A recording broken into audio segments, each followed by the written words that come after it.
Hey Michiana Outdoors, John Cruz here, pro angler, and I've got a new category of baits called the poop category of baits. That's right, poop category of baits. It's a Missile Baits Bomba. Really what brought my attention to the whole category of baits was the Depths cover scat. This is the Depths cover scat right here. This was the one that really kind of put it on the map in Japan. And then Depths brought the cover scat over here to the US. It's kind of how I came aware of the category. In Japan now there's 10 or 12 different poop style baits. Well, getting ready to be 11, I guess it would be, with the Bomba. But when I started fishing the cover scat, I wanted one that was not quite as thick. It was a little more curvy, a little more sexy, and not quite as heavy. This weighs about 5/8 of an ounce, 0.6 of an ounce. This weighs a little less than half an ounce. So this bait is lighter, still can be thrown easily on a bait caster. 14 to 18 pound test is probably where I'm gonna fish that, but you can also go down and fish the Bomba with a spinning rod. And that was one of the versatile things that I wanted with the Bomba. But the poop category, people don't understand exactly what it is. You just really gotta kind of wrap your head around. It's a Ned rig combined with a Senko. So it's really kind of like a weightless Ned rig, but it also can be fished almost like a Senko. But the Senko, as we all know, you pitch it out there, as it sinks, it's got just that tantalizing shimmy. Just a really, really cool action.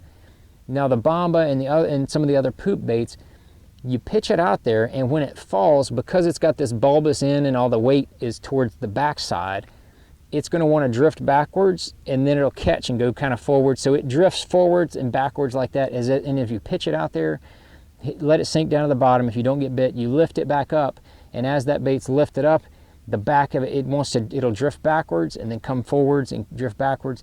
It's a very different but yet subtle action. And as we've learned over the years from the Senko and the Ned rig, subtle yet different soft plastic actions can be absolutely killer on the bass. I mean, whether you're fishing, some beautiful reeds like we have right here, or you're fishing some shallow rock or some intermittent rock or some submerged vegetation, a lot of times it's nice to just fish something that doesn't get hung up all the freaking time, and you're going to be able to catch a lot of fish. And that's just what this whole category of baits is all about. You can fish it in ponds, streams, lakes, anywhere from like 1 foot to 20 feet of water, and this is mostly going to be fished weightless, but you can absolutely Texas rig that and pitch it around like you would anything else on a Texas rig.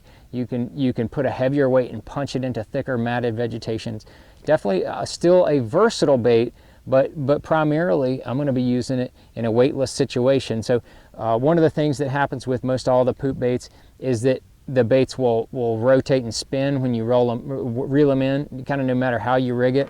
So I usually put a Spro power swivel up in front of my baits to keep that line twist out of my line when I'm putting it on a bait caster or a spinning rod. That's just one of the ways to, a little tip there for fishing any of these baits in the poop category. I'm telling you, you try them, you will catch plenty of fish, you will not get hung up, and you will have a lot of fun. And that's the name of the game when you're talking about bass fishing.